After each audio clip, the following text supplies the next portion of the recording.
From the developers of Bubsy 3D, you say. It's rare when a game begins and already feels like I skipped a cutscene that would have provided context to who these people are. O'Brien's face mask is translucent here so you can see his face, but for the rest of the game it will be completely reflective. Okay, I can only take 2 of you, too.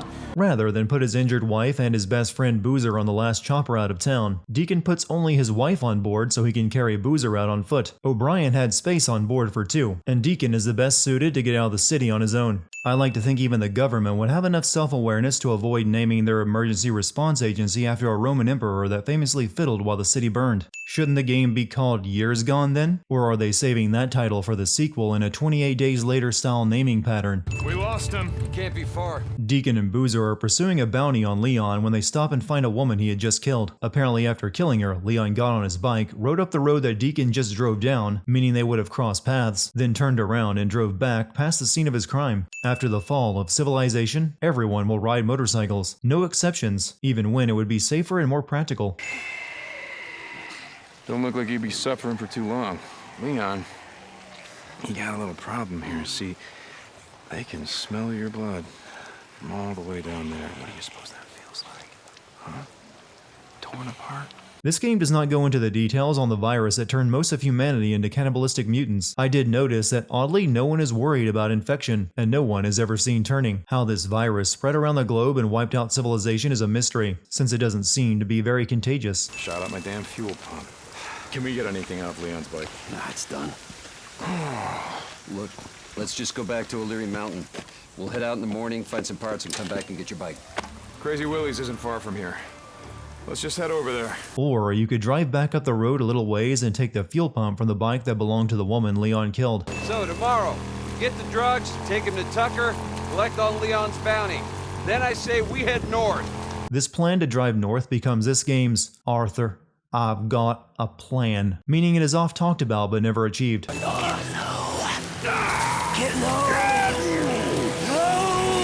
Rippers have taken their religious mantra from Lil Jon. I could get behind this faith. It just came off the truck.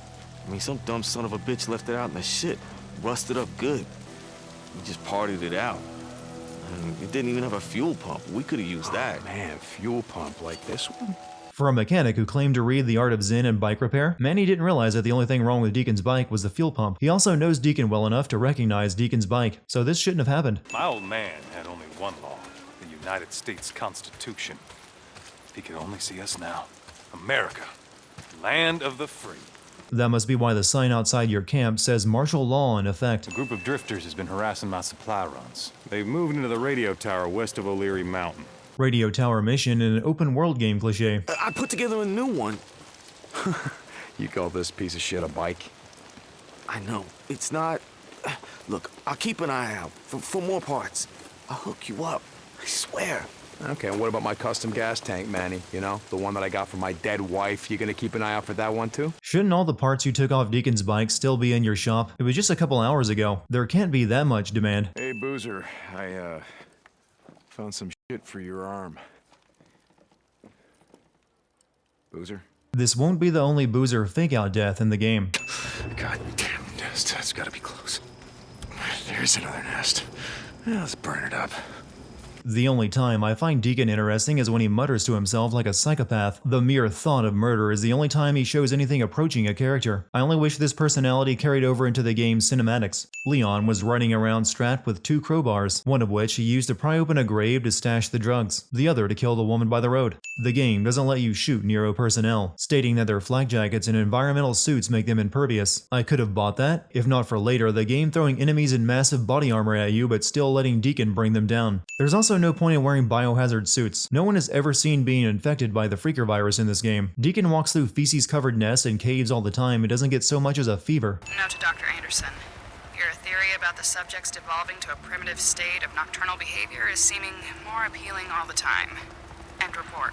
This game will give you the same mission of listening in on Nero personnel conversations over and over again with no variation, and Deacon never learns anything useful from them other than the first one when he learns that O'Brien is still alive. Let's go ahead and get my objective opinion rant for this video out of the way, shall we? Days Gone is not a good game. It is also not a bad game. It exists in that murky area where it projects a constant aura of just good enough. Were it your child, it would bring you a report card filled with C- scores that you would look over with a frown before encouraging it to do better next time. But in a house where Big Brother's God of War and The Last of Us get A+ scorecards magnet pinned to the top of the fridge, while Days Gone is crammed somewhere inside the vegetable drawer, that just doesn't cut it. This game is basically a Dead Rising game played painfully straight. Telling you, everywhere you look, it's all one giant lava field.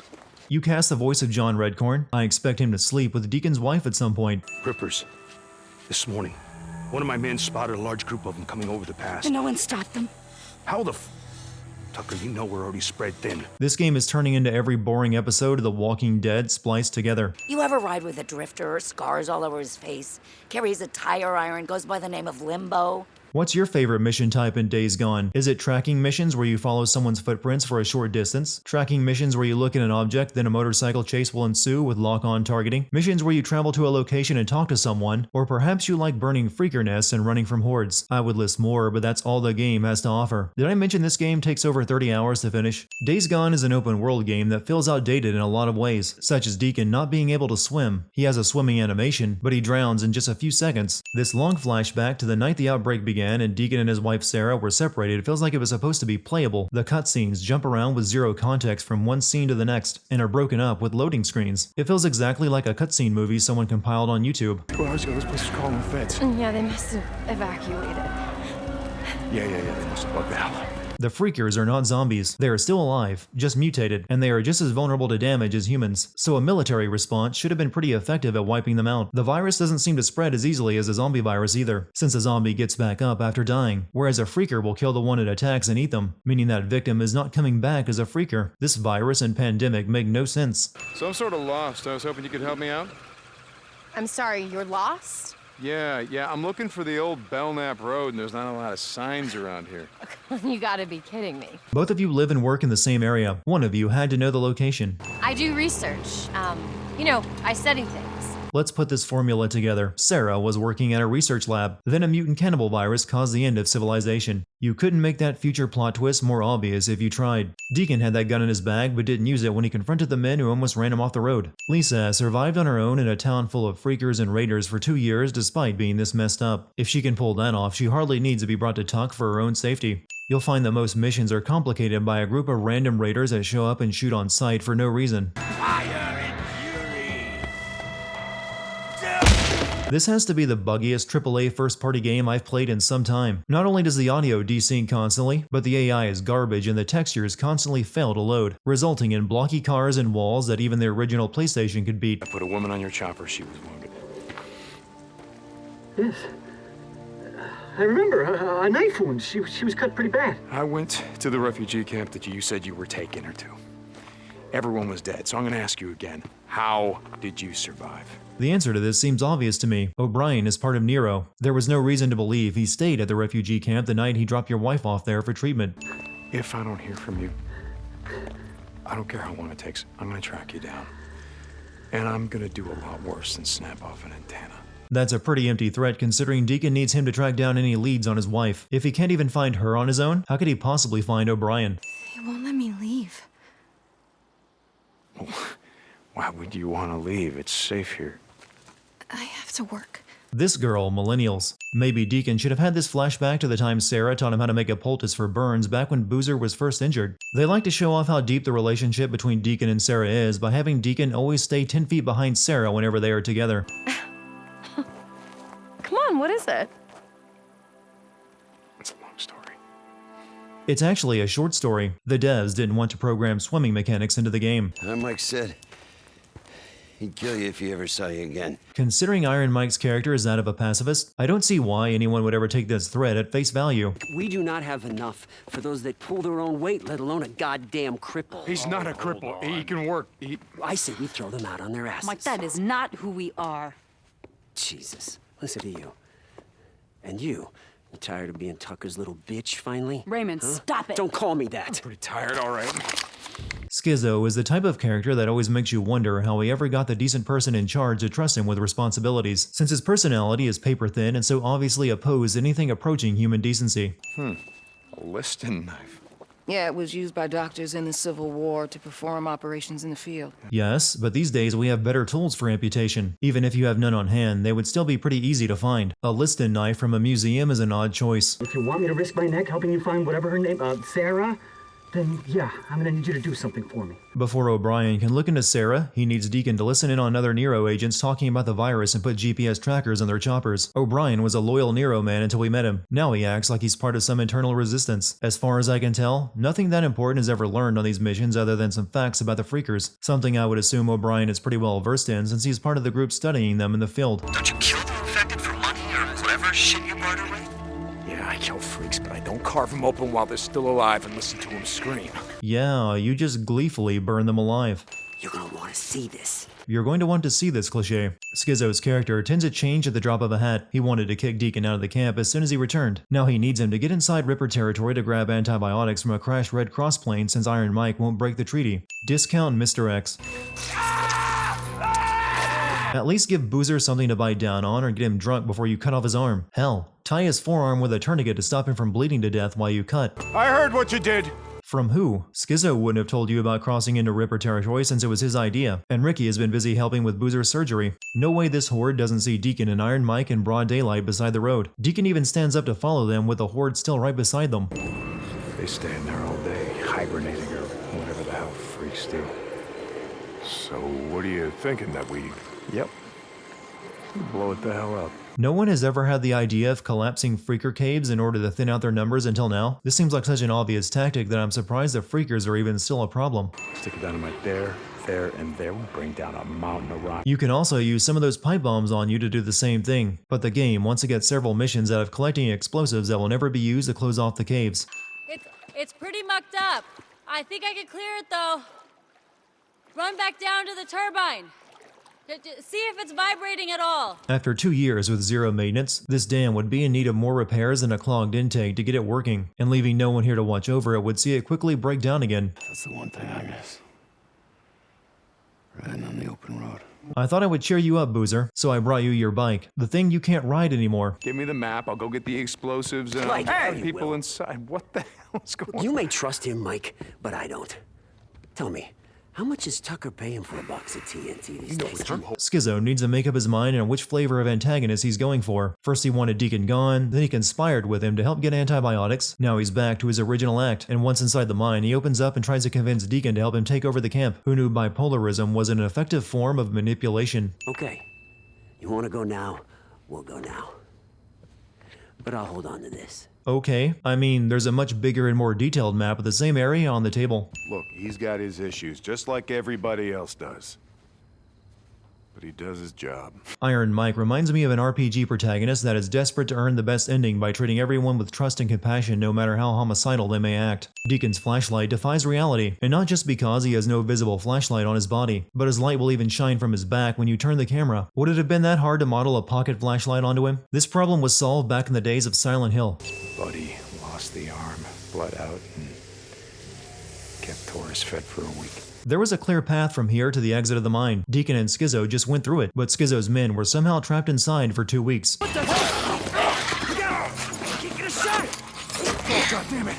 God damn it, it's got the keys. Freakers are apparently expert pickpockets, because instead of taking a bite out of Deacon, it went for the mine keys inside his jacket pocket. Maybe don't keep a lit flare over the crate of dynamite. Soft as the old Mike man, and you... trusts you. Well, that's his mistake. One of many. Oh, it ain't gonna be mine.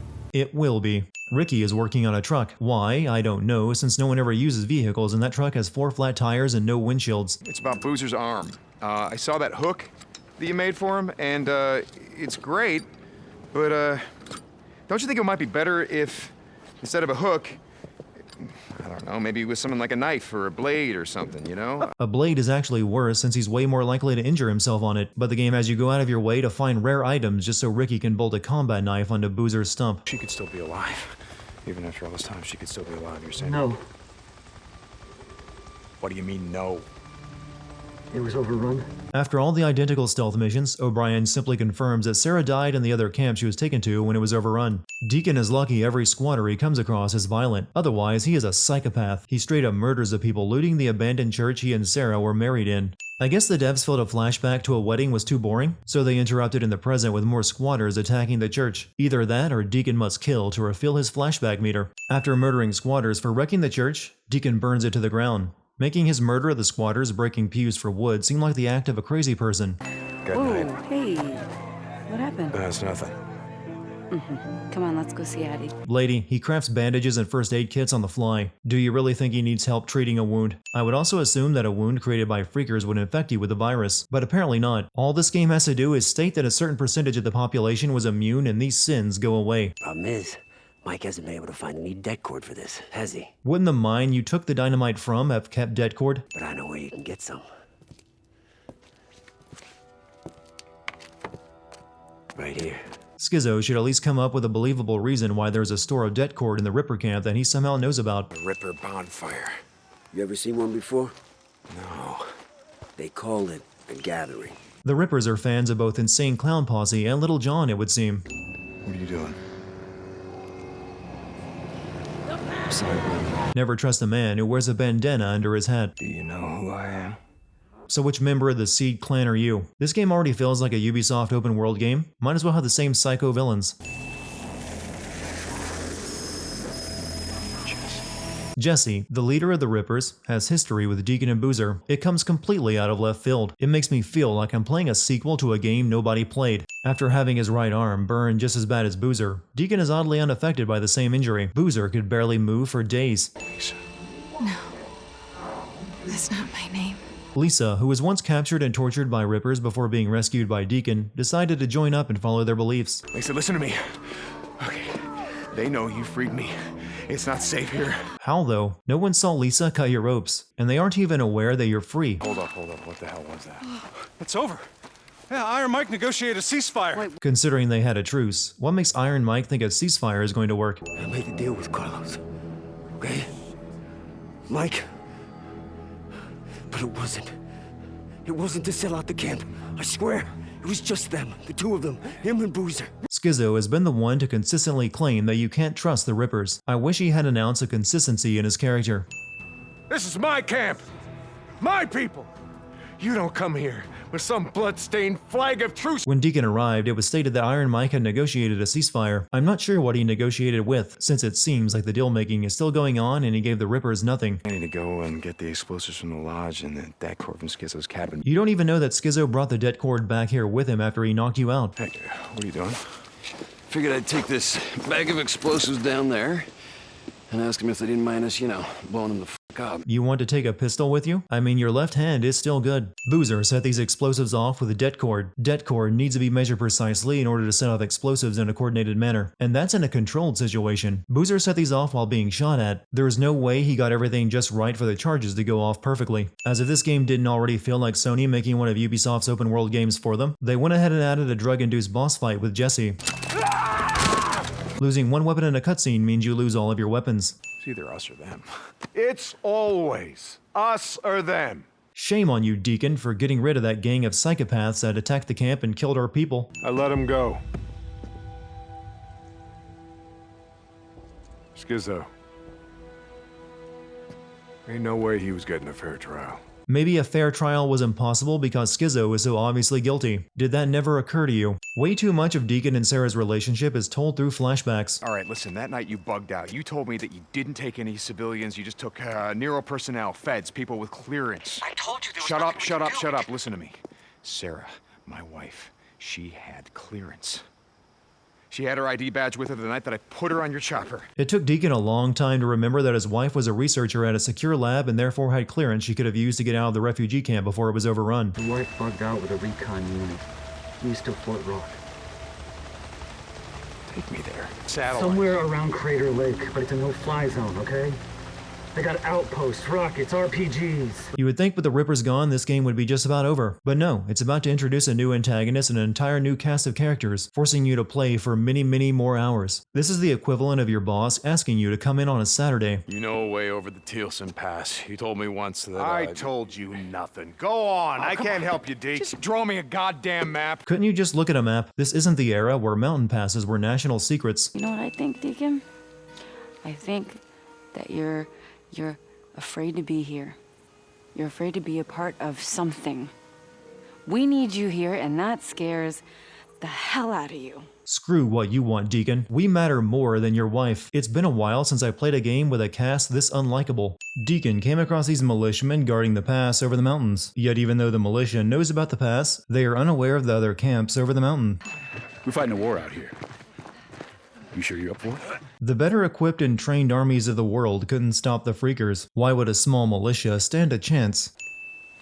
My wife's name was, Beth. Oh, sorry. I kinda zoned out there as I recalled 30 minutes of flashback material in the middle of our 2-minute conversation. You don't make your soldiers wear armbands unless you have certain questionable ideals. What are you working on? Oh, just the new gelling agent combining naphthenic and palmitic acid. You're working on napalm? A chemical engineer would have no trouble creating homemade napalm. Hell, I can make that. It's just diesel and styrofoam. Yet it's taken Weaver 2 years and he still doesn't have a working batch. He's spoken for. Let me guess. The Wizard Island Witch. Where you going next, Colonel? Wizard Island Witch? Everyone keeps referring to Sarah as the Wizard Island Witch, just so the game can keep the surprise that it's Sarah for a few more minutes. After the reveal, everyone refers to her by rank and name. Lieutenant Whitaker, this is Corporal St. John. He's a new member of Corey's unit. He's got some experience out on the ship. Read this. Deacon has been keeping the fact that he's married to Sarah hidden while joining the militia. Sarah, on the other hand, has no reason to not react positively to the news that her husband is still alive. She trusts the colonel and believes in the cause of fighting the freakers. Why would she immediately hide the fact that she knows Deacon from before if she had no reason? Wait a second, I don't understand. I couldn't find you. You had died. Well, where did you look? From what Deacon has discovered, you were transferred to 2 different refugee camps before finally being sent to a secure military base until that was taken over by the militia, which you then joined. I can be helpful. I can make a difference, but I can't go with you. I have to stay here. Your former research lab isn't far from here. You could do far more work from there than here in the militia camp. Here. Polystyrene. Yeah, you know, like white foam coffee cups, packing peanuts. Most of the remaining missions in this game are just Deacon serving as an errand boy for the militia, finding things like yeast, silicate, styrofoam cups, and a freaking MP3 player. It's like this game is made up of leftover side quests from a better game. We do not care about the color of your skin. We do not care what country you were born in. We do not care if you are a man or a woman. We do not care if you are gay or lesbian or bisexual or transgender. These are things beyond your control. These are things that God has ordained. For a crazy Bible-quoting religious nut, the colonel is strangely progressive in his thinking. There's a community college east of here, off the highway. You know the one? A level where you were sent to a university campus with a girl in search of something that might help stop the mutagenic virus? Is there a giraffe exhibit here by any chance? Hemlock. How very Shakespearean of them. You're telling me science grads couldn't come up with a better poison than picking hemlock? Shit. This campus has been abandoned for 2 years with no one trespassing onto it until today. But this day out of all of them is the day a gang of marauders decide to raid it in force. Well, that's it. That's as far as I can go. How can I help? You can't unless you have a DNA synthesizer somewhere. You know who probably did have a DNA synthesizer? The college campus you were at earlier. I actually think I know where you'd get one. Really? Yeah, your old lab, Cloverdale. Okay, yeah, that's great. All we have to do is find a way over the mountains. This game repeatedly makes Oregon out to be like it's Middle Earth. Despite Sarah and Corey serving in the militia together and having met each other, Sarah never once noticed Corey wearing the ring Deacon gave her that she had to give up upon joining the militia. Look at this. There's so much food here. Sarah, this should be It's the irrigation system. It's all self-automated. So as long as the power's on, this is self-sustaining. Yeah, but it's still winter. Corn would not grow this time of year. It snows hard right after you leave this place. Also, the security team still lives here. You're telling me they haven't picked this corn for food yet? Surprised no one is camped out here. Well, it's like you said, the power is still on. That's 8,000 volts. An electric fence can be overcome with a little ingenuity. Dig under it or build a platform over it. This research facility would have been raided by now and all the crops and supplies taken. They're infected. It's what's made them so hyper-aggressive. The virus can also infect animals, like wolves, bears, and crows. If crows can become carriers and they are this aggressive, wouldn't that mean everyone is screwed even if they are living behind walls? Cloverdale Research was created by a merger between Umbrella and 4chan, judging by their logo.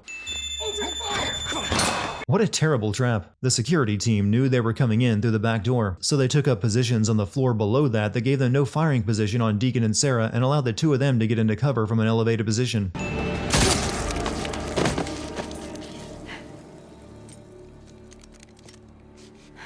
Come on. I want to get the hell out of here. You don't get to stand there and judge, Deacon. You act like a psychopath the moment you even think about killing someone. He hacked the system, he got behind the firewall, he told me that this was some sort of classified project or something. I don't know. Classified project, just slow down and... He wanted to be the next Edward Snowden. Now that we have more information on the virus, I have to point out that it makes even less sense. The virus was created in Sarah's lab, but an intern turned whistleblower accidentally infected himself while trying to expose it. He traveled to a convention and spread the virus to everyone there, and they in turn flew back to their home countries and spread the virus around the world. All of that tells me that this virus is airborne and can infect anyone near someone carrying it, which should mean every freaker you encounter in the game should be a walking cloud of pestilence since they don't even need to bite you to spread it. Knowing that you're responsible for the deaths of billions of people would make anyone horny. Cue the after coitus soundtrack from the early 2000s. Captain Curry's got me on guard duty.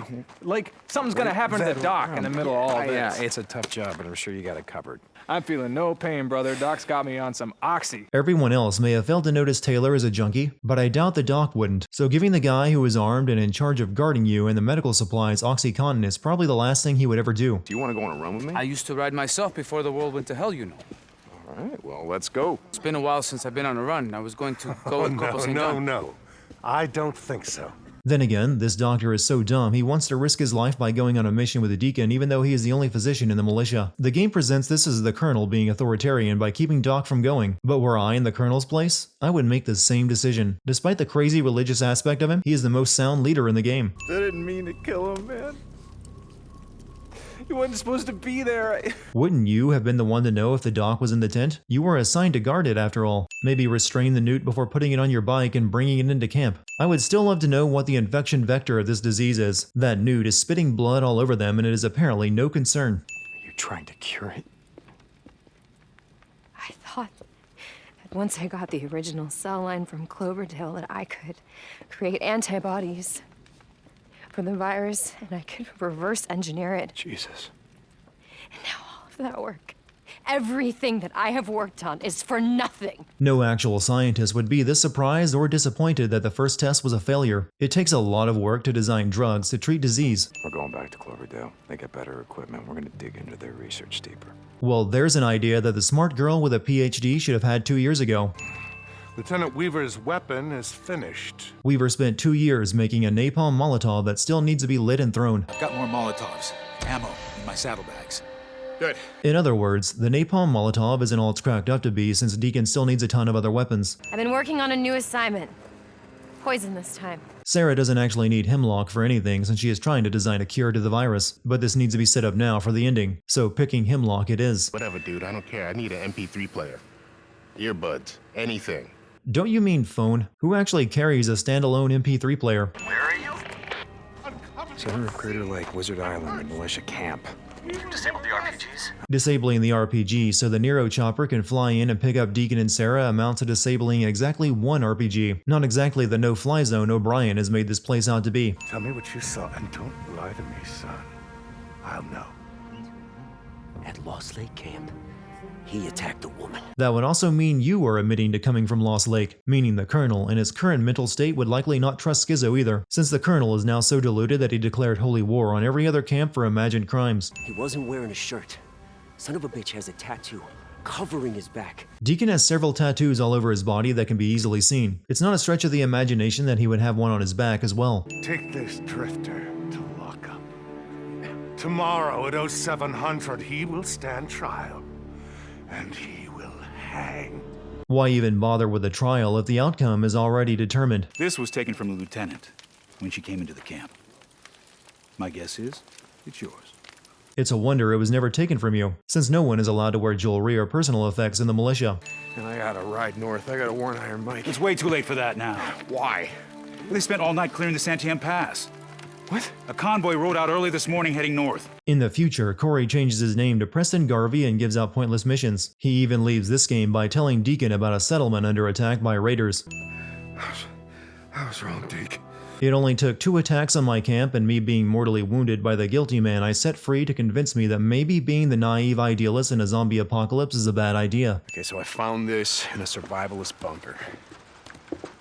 Wait, this is... Yeah, we're gonna need a truck. Something big, something like a dump truck. And we're gonna fill it full of fertilizer. Nitrate? Yeah. For all of the Hellraisers and scientists in this game, no one is well versed in simple homemade explosives. Everyone needs a blueprint. Truck's as big as a tank, right? Uh-huh. I figured. Might as well turn her into one. The only working vehicle in this game besides motorcycles, and we don't even get to drive it. None of the roads are clear enough to drive that dump truck all the way to Crater Lake, by the way. Fighting off massive hordes of freakers is supposed to be the main selling point of this game, but I personally found it too much of a chore to go out of my way to do it, mainly due to a stamina meter that, unless you inject enough steroids into Deacon to leave him infertile and with lingering heart problems, keeps him from running more than 10 meters before he gets winded. So when being chased by 1,000 angry Deadpool rejects, stopping to turn around and throw a Molotov often sets you on fire, because the horde is right on top of you and the Molotov breaks on the face of a freaker within kissing distance, and then you die, and usually die many more times trying to fight the horde the way the game wants you to until you discover a way to cheese it and just say screw it. I recommend this train tunnel to anyone having these same difficulties. The AI gives up chasing you halfway through it, allowing you to kill them off easily. Drive carefully. What do you think? That I'm gonna blow myself up? No. I think the game will try to make it look like you did, only to reveal you jumped off at the last second and inexplicably survived the explosion. Deacon has not been able to swim due to post-traumatic stress from his time in Afghanistan. Now suddenly, without any progress on that issue, he can swim across the lake to the militia compound. Come on, get to the upper cave! Move it! Go! Get up there and start setting charges! Schizo is not a believer in the Colonel's end-time prophecy BS. He's just using whomever he can to get by. So it strikes me as weird that he would be down with the Colonel's plan to seal themselves inside the cave with explosives.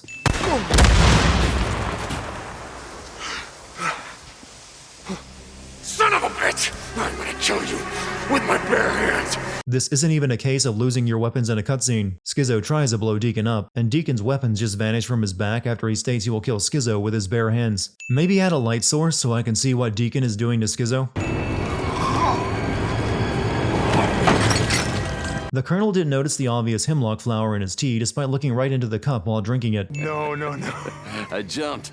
No, what the fuck? Just before I ran out of bridge. I saw the truck. No, I felt the blast wave. Deacon was looking in that truck when it blew up. Had Boozer jumped off, Deacon would have seen it. And had he missed that, Deacon likely would have seen Boozer in the lake when he had to swim over to the destroyed gate. Unless you're going to tell me Boozer stayed underwater that entire time.